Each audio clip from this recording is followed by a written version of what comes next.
اعوذ باللہ من الشیطان الرجیم بسم اللہ الرحمن الرحیم الحمد للہ رب العالمین الصلاة والسلام علی افضل الخلق محمد وآلہ الطیبین الطاہرین وعجل فرجہم. گزشتہ درس میں ہم نے پڑھا تھا کتاب اور سنت سے استنباط کی یا استنباط حکم کی کیفیت کو، کہ ہم کتاب اور سنت سے حکم کا استنباط کیسے کریں گے، کیا طریقہ ہوگا. تو ہم نے کل قدر امکان سمجھنے اور سمجھانے کی کوشش کی تھی کتاب کے بارے میں، کہ کتاب سے طریقہ استنباط یہ ہے. سب سے پہلے ہمیں کیا کرنا ہوگا، سمجھنا ہوگا کہ قرآن اور حدیث جو ہیں وہ مشترک ہیں کس چیز میں، احکام شرعیہ کے لفظی نصوص میں، نصوص لفظیہ میں. یہ دونوں یعنی ہمیں سب سے پہلے یہ مشترک ہیں احکام اسلامی کے استنباط کے لیے. کیا قرآن کریم سے بھی استنباط ہوتا ہے، اور اگر قرآن کریم میں ہم نہیں سمجھ پا رہے ہیں، وہاں تک نہیں پہنچ پا رہے ہیں، ہمارا ذہن نہیں پہنچ رہا ہے، تو ہم کہاں سے استنباط کریں گے؟ احادیث شریفہ سے یا احادیث معصوم علیہ السلام سے ہم جو ہے وہ اخذ کریں گے. تو اشتراک یہ ہے کہ مدرک ہے ہمارے یہ مذہب کا، دین کا، احکام کے کیا ہے، مدرک ہیں. سب سے پہلے قرآن کریم، پھر احادیث، چاہے وہ احادیث نبویہ شریفہ ہوں یا احادیث معصومین علیہ السلام ہوں. دوسرے یہ کہ مشترک ہیں یہ دونوں، حدیث بھی اور قرآن کریم بھی مشترک ہیں نصوص لفظیہ میں. قرآن کریم بھی نص لفظی ہے اور احادیث شریفہ بھی نص لفظی ہے. یہ پھر بعد ہم نے بتایا تھا کہ ان دونوں میں نصوص لفظیہ جو ہے وہ مثلا تقسیم ہوتا ہے دو قسموں کی طرف، یا تو دراست المتن اور دراست السند. کہاں تقسیم ہوتا ہے؟ تو دو قسموں کی، دراست المتن اور دراست السند. یہ اس کی تعریف بھی آپ کو بتائی تھی. دراست السند میں کیا ہوتا ہے؟ تو جو نسبت دی گئی ہے کسی معصوم کی طرف، ہمیں اس کے بارے میں غور کرنا ہے، دیکھنا ہے کہ یہ نسبت صحیح ہے یا خطا، صحیح ہے یا غلط. ایسا تو نہیں کہ کہنے والے کہ اجے امام صادق علیہ السلام نے فرمایا، تو اگر امام صادق علیہ السلام نے فرمایا تو ہمارے اوپر اس کو ماننا واجب اور ضروری ہے، لازم ہے کہ ہم امام صادق علیہ السلام کے فرمان مبارک کو، قول مبارک کو، آپ کے ارشاد مبارک کو ہم تسلیم کریں. لیکن سوال یہ ہے کہ یہ امام صادق علیہ السلام نے فرمایا ہے یا نہیں. سوال یہ ہے آپ علیہ السلام نے یہ بات کہی ہے یا نہیں کہی ہے، یا ایسے ہی منسوخ کر دی گئی. تو دراست السند میں یہی دیکھا جاتا ہے کہ یہ قول جو امام باقر علیہ السلام کی طرف منسوب ہے، یا یہ قول جو امام کاظم علیہ السلام یا رضا علیہ السلام یا کسی بھی امام معصوم یا کسی بھی معصوم کی طرف منسوب ہے، آیا وہ قول اس معصوم کا ہے یا نہیں ہے. یہ ہمیں کہاں دیکھنا ہوتا ہے؟ دراست السند میں. دراست المتن میں کیا دیکھنا ہوتا ہے؟ دراست المتن میں ہمیں دیکھنا یہ ہے کہ جو یہ عبارت ہے، یہ متن ہے، جو بیان ہے، کیا اس کا مقصود ہے، کیا اس میں ارادہ ہے، معصوم اس میں کیا بتانا چاہتے ہیں، کیا ہمیں سمجھانا چاہتے ہیں، کیا ہم وہی سمجھ رہے ہیں یا کچھ اور سمجھ رہے ہیں. یعنی ہمیں سمجھنا یہ ہے کہ اس متن میں کیا کہا گیا ہے، اس عبارت میں کیا آیا ہے. یعنی متن کا سمجھنا، عبارت کا سمجھنا، صحیح، یعنی نص کے مضمون کو سمجھنا یا مدلول نص کو سمجھنا کہ نص کا مدلول کیا ہے. معصوم علیہ السلام یہاں پر ہمیں کیا بتانا چاہے ہیں. یہ تھا ہمارا درس کل کا، جس کو ہم نے کل سمجھنے اور سمجھانے کی قدر امکان کوشش کی تھی. آج ہم اس سے فارغ ہو کر دراست السند کے بارے میں گفتگو کرتے ہیں. دراست السند جب ہم نے تقسیم پڑھ لی تو دو قسمیں ہیں. اب دراست السند مسئلہ کہنے نمبر 1 سند القرآن. سند القرآن قرآن کریم کی سند.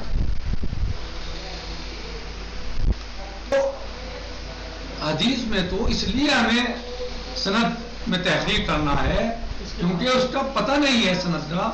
ہو سکتا ہے لوگوں نے جھوٹ کہہ دیا ہو کہ فلاں امام نے فرمایا, کسی راوی نے جھوٹ بول دیا ہو, بس پھر اسی لوگ نقل کرتے چلے گئے. تو ہمیں ان تمام راوی کو حالات معلوم کرنے ہیں جو اس میں بیچ میں ہے. اور قرآن کے مسئلے میں ایسا نہیں ہے. کہہ رہے کہ سند القرآن ان نسبت القرآن الکریم الی اللہ تعالی, قرآن کریم کی جو نسبت ہے مولا عز و جل کی طرف ہے, اللہ سبحانہ و تعالی کی طرف ہے. وَأَنَّهُ كَلَامُهُ سُبْحَانَهُ ثَابِتٌ بِالضَّرُورَةِ مِنَ الدِّينِ, اور اللہ عز و جل کا کلام یعنی قرآن مجید, مولا عز و جل کا کلام, اللہ سبحانہ و تعالی کا کلام ثابت ہے بالضرورت من الدین, ضروریات دین میں سے ہے. اگر کوئی مسلمان اس بات کا انکار کرتا ہے تو وہ اسلام سے خارج ہے, مسلمان نہیں ہے. اگر کوئی کلمہ پڑھ رہا ہے, اپنے آپ کو مسلمان کہہ رہا ہے, اور وہ قرآن کے بارے میں شک کر رہا ہے کہ اللہ کا کلام ہے یا نہیں, تو جو ہے وہ مسلمان ہی نہیں ہے. صحیح. تو ولا شک کو فی ذالک ای مسلم, ای مسلم یا ایو مسلم, اس میں کوئی مسلمان شک نہیں کر سکتا. کوئی بھی مسلمان جو مسلمان ہے وہ اس کے بارے میں شک نہیں کر سکتا. وفی ضوئہ, ضوء یعنی روشنی, تو اس روشنی میں یا اس بیان کے تحت جو ہم نے بھی کیا, اس قاعدے کے تحت جو ہم نے ابھی بتایا, اس اعتبار سے وفی ضوئہ, اس اعتبار سے تکون دراست سند القرآن مفروغا منها, تو پھر دراست سند قرآن مفروغ ہو جائے گا, یعنی فارغ ہے, کوئی فائدہ نہیں ہے, حاجت ہی نہیں ہے اس کی سند میں ہمیں بحث و مباحثہ کرنے کی, چھان بین کرنے کی کوئی ہمیں حاجت نہیں ہے. لا تحتاج الی ای اسحاق, اس میں ہمیں کسی بھی طرح کی کوئی حاجت نہیں ہے. یعنی قرآن کریم کی دراست سند کے بارے میں ہمیں کسی طرح کوئی کچھ کرنے کی ضرورت نہیں ہے, اس کی سند تلاش کرنے کی ہمیں حاجت نہیں ہے. بلکہ ہر مسلمان کے بچے کا یہ عقیدہ ہے کہ قرآن کریم اللہ سبحانہ و تعالیٰ کی کتاب ہے, اللہ عز و جل کی طرف سے نازل ہوئی ہے, نبی اعظم محمد مصطفیٰ صلی اللہ علیہ وسلم پر نازل ہوئی ہے. لہٰذا اس کی سند میں بحث کرنے کی ضرورت نہیں. نمبر 2 سند الحدیث, یہ بات تھی سند القرآن کی, سند قرآن کی بات تھی جس کو آپ نے سمجھ لیا کہ قرآن کریم کی سند میں ہمیں بحث جستجو اور گفتگو کرنے کی حاجت نہیں ہے. اب سند حدیث میں آئیے. اما نسبت الحدیث الی المعصومین علیہ السلام فتفرض دراستها والبحث حولها فرضان, لیکن نسبت حدیث معصومین علیہ السلام کی طرف اس میں فرض کیا جائے, اس کا دراسہ یعنی اس موسم کی وجہ سے غیر عظیم طبیعیت یعنی موسم حالات کی وجہ سے جن حالات سے حدیث گزری ہیں ان کی وجہ سے ہمیں اس میں چھان بین کرنی پڑتی ہے یا بحث کرنی پڑتی ہے یا اس کی سند کو پڑھنا پڑتا ہے. جی لطبعیت معها تبعہ, اس لیے کہ وہ طبیعت کہ جس نے اس کو گھیرا ہوا ہے, جس سے حدیث گزری ہیں جن حالات سے, ملابسہ, اور جس نے ان میں ملابسہ پیدا کیا ہے. ملابسہ سمجھتے ہیں یعنی کسی شے میں کا کلیئر نہ ہونا, صاف نہ ہونا, واضح نہ ہونا, یعنی اس چیز نے اسے گزرا بنا دیا ہے. حالات نے اور زمانے نے احادیث کو کیا بنا دیا, گنجلک موقد بنا دیا ہے. یعنی کلیئر اور صاف اور واضح نہیں ہے معاملہ, بلکہ ہمیں ہماری مجبوری بن گئی کہ ہم احادیث کے بارے میں غور و خوض کریں, سمجھنے کی کوشش کریں ان کی سند کے بارے میں, راویوں کے بارے میں, کہ جو یہ روایت آئی ہے آیا اس کا راوی صحیح ہے یا نہیں ہے. یہ جو امام علیہ السلام کی طرف نسبت دی گئی ہے اشاری، آیا یہ امام علیہ السلام نے فرمایا بھی ہے یا نہیں. وَلَابَسَهَا مِنْ حَوَادِث وَعَوَارِض جَعَلَتِ الْوُثُوقَ بِصِحَّةِ صُدُورِ كُلِّ مَا يَنسُبُ إِلَى الْمَعْصُومِينَ عَنْهُمْ غَيْرُ طَبِيعِيٍّ. کیا کہا؟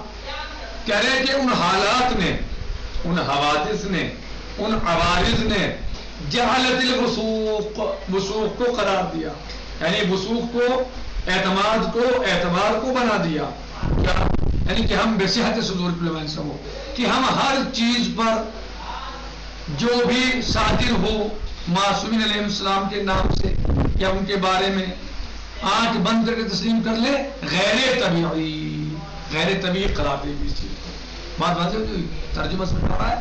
یعنی حالات نے اور وقت نے اور ملابسات نے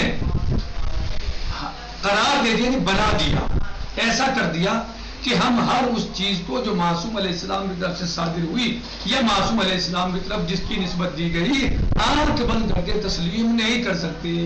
یہ بات طبیعی ہے، طبیعی یعنی فطری. صحیح،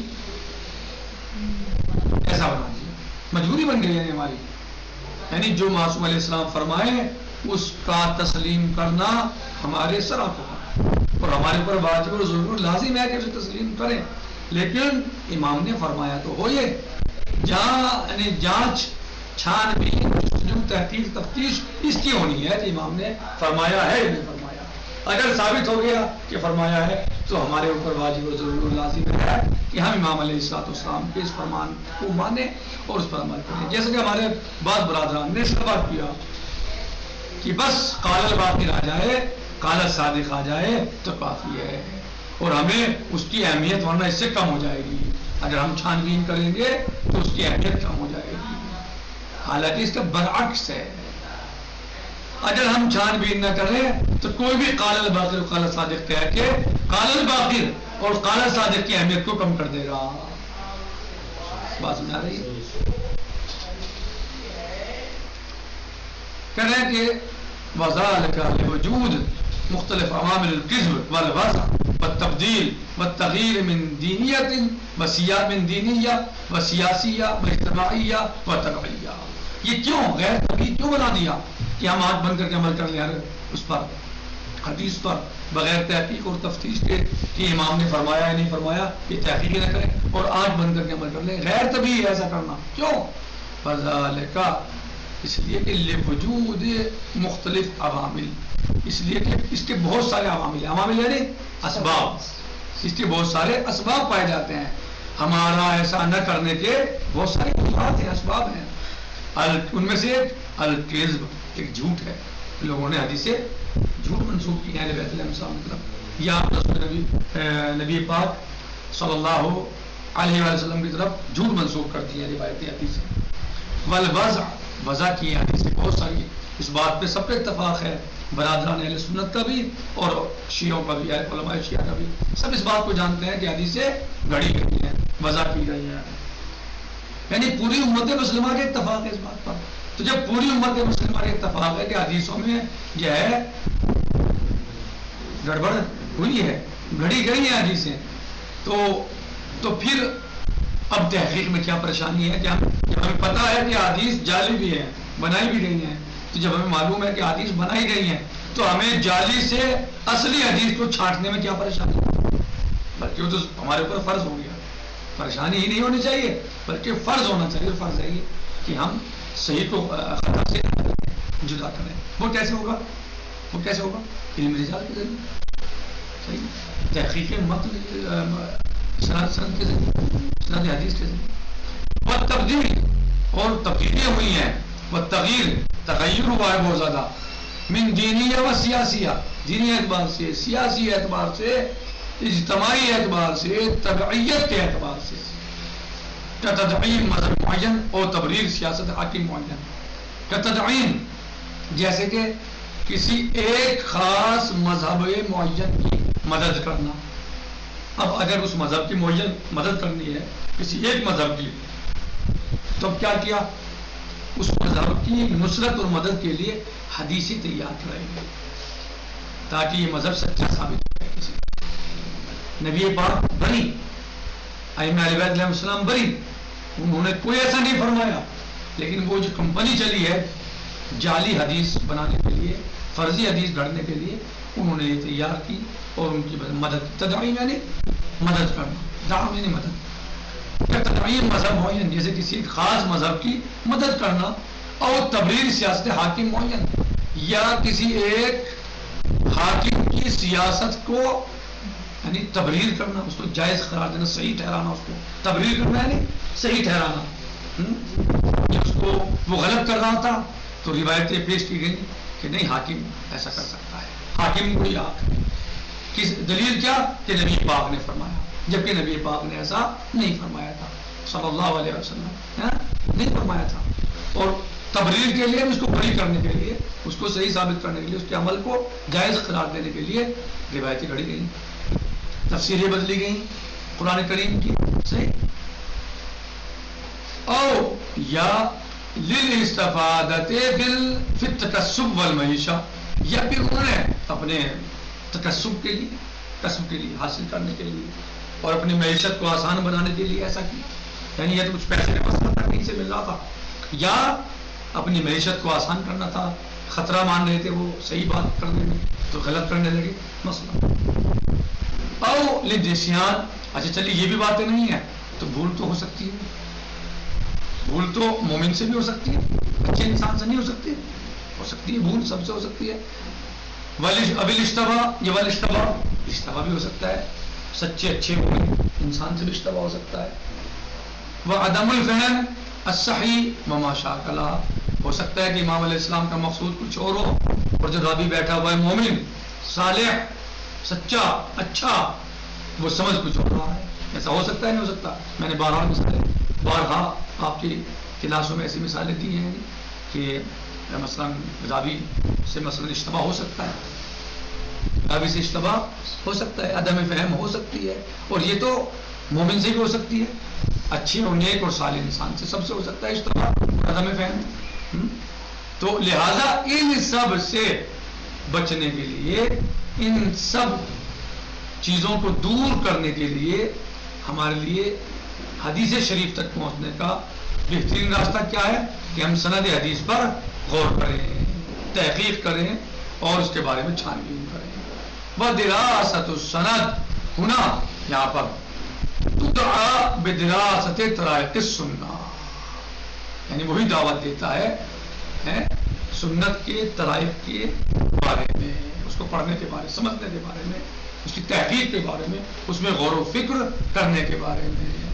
نتیجۃ القول و خلاصۃ الدرس یہی ہے کہ ہم اگر یعنی قرآن کریم کے بارے میں تو ہمیں سند کی کوئی حاجت نہیں تحقیق کرنے کی کہ ہم قرآن کریم کی سند کے بارے میں تحقیق کریں. کیوں؟ اس لیے کہ قرآن کریم تو اللہ کی کتاب ہے، امت مسلمہ کا بچہ اس بات کو جانتے ہیں، پوری امت مسلمہ کا نظریہ ہے، ایمان ہے کہ یہ اللہ کی طرف سے نازل ہوئی ہے، نہ اس میں کوئی کمی ہے نہ زیادتی ہے. اس کا مسئلہ تمام ہوا. اب مسئلہ احادیث کا آتا ہے، تو احادیث کی سند کا تحقیق کرنا ہمارے لیے ضروری ہوتا ہے. کیوں؟ اس لیے کہ بہت سارے حالات اور مشکلات ایسے آئے ہیں زمانے میں کہ جن زمانوں سے حدیث گزری ہیں، ان زمانوں میں ان اوقات میں، ان وقتوں میں، ان عصور میں کیا ہوا ہے، حدیثیں گھڑی گئی ہیں، بنائی گئی ہیں، تیار کی گئی ہیں، یا کسی مذہب کی مدد کے لیے، یا کسی حاکم کو بری کرنے کے لیے، صحیح، یا کسی اپنے موقف کو صحیح ثابت کرنے کے لیے، بڑا غلط موقف تھا، صحیح، حدیثیں گھڑی گئی، یا راوی کو اشتباہ، یا راوی کی عدم فہم، صحیح. کل ملا کر یہ ہے کہ یہ سب چیزیں پائی جاتی ہیں روایات میں، لہذا روایات میں اس کی سند کی چھان بین ضروری ہے تاکہ ہم صحیح طریقے سے قال رسول اللہ، قال امیر المومنین، قالت صدیقہ فاطمہ زہرا سلام اللہ علیہا، قال الحسن والحسین، مثلا قال سجاد الباقر الصادق والکاظم والرضا والتقی والنقی والہادی والعسکری والامامنا وقائدنا الجد الحسن المہدی. اجل اللہ تعالیٰ فرج شریف، تاکہ ہم صحیح تک پہنچ سکے کہ ہاں یہ معصوم علیہ الصلوۃ والسلام نے فرمایا ہے یا نہیں فرمایا ہے۔ لہذا اس چیز کو سمجھنے کے لیے ہمیں سند حدیث میں بحث اور جستجو کرنی ہوگی، اور یہ چیز حدیث یا امام کی منزلت کو کم نہیں کرتی، بلکہ یہ اشتباہ ہے، دھوکہ ہے کہ حدیث میں تفتیش کرنا، اس کے راویوں کے بارے میں چھان بین کرنے سے کوئی حدیث پہ فرق پڑے گا، ایسا کچھ بھی نہیں ہے۔ بلکہ یہ بات ہم پیش کر ہی چکے اس بات کو کہ چونکہ روایتیں گھڑی گئی ہیں، بنائی گئی ہیں، تیار کی گئی ہیں، ان سے صحیح روایتوں کو جدا کرنے کے لیے ضروری ہے کہ ہم روایت کے راویوں پر غور کریں۔ نکتفی علی ھذا المقدار، باقی غداً سے انشاءاللہ، والحمدللہ رب العالمین، وصلی اللہ علی سیدنا و نبینا محمد وآلہ الطیبین الطاہرین۔ السلام علیکم ورحمۃ اللہ تعالی وبرکاتہ۔ مطالعہ، مباحثہ، مراجعہ۔